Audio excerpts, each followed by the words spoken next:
ఇరాన్తో యుద్ధంలో తమకు మద్దతుగా రాలేదని మిత్ర దేశాలపై అమెరికా అధ్యక్షుడు మండిపడుతున్నారు. నేటో దేశాలపై విమర్శలు గుప్పిస్తున్న ట్రంప్ లేటెస్ట్ గా ఫ్రాన్స్ అధ్యక్షుడిని పర్సనల్ గా టార్గెట్ చేస్తూ మాట్లాడిన మాటలు ఇప్పుడు వివాదాస్పదమవుతున్నాయి. ట్రంప్ తనకు మద్దతు ఇవ్వని దేశాలు నాయకులపై కామెంట్స్ చేయడం కొత్తేమీ కాదు. ఇప్పుడు ఫ్రాన్స్ అధ్యక్షుడు ఆయనకు టార్గెట్ అయ్యారు. ఫ్రాన్స్ అధ్యక్షుడు ఇమాన్యుయల్ మాక్రాన్ భార్యాబాధితుడు దవడగాయం నుండి ఇంకా కోలుకుంటున్నాడు అంటూ వివాదాస్పద వ్యాఖ్యలు చేశారు. 2025 మేలో ఫ్రెంచ్ అధ్యక్షుడు వియత్నాం పర్యటన సందర్భంగా తీసిన ఒక వీడియోను కోట్ చేస్తూ ట్రంప్ ఈ వ్యాఖ్యలు చేశారు. I call up France, Macron, whose wife treats him extremely badly, and still recovering from the right to the jaw.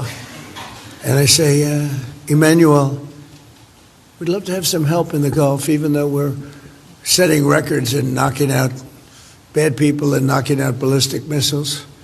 Would love to have some help. If you could you please send ships immediately? No.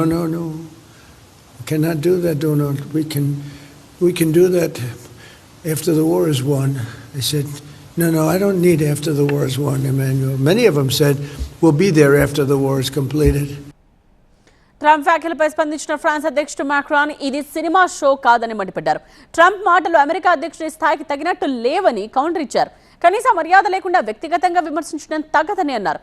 ప్రస్తుత ఉద్రిక్తతల సమయంలో ప్రపంచానికి శాంతి అవసరమని, ఇలాంటి ప్రదర్శనలు కావని France అధ్యక్షుడు హితవు పలికారు. నిజానికి ట్రంప్కి ఇలాంటి ప్రవర్తన కొత్త ఏమీ కాదు. గతంలో కూడా ఫ్రాన్స్ అధ్యక్షుడి భార్య గురించి ఆయన వెకిలిగా మాట్లాడి తీవ్ర విమర్శలను ఎదుర్కొన్నారు. ఇరాన్పై యుద్ధం విషయంలో పశ్చిమ దేశాలు దూరంగా ఉండటం అమెరికా అధ్యక్షుడి అసహనానికి కారణం.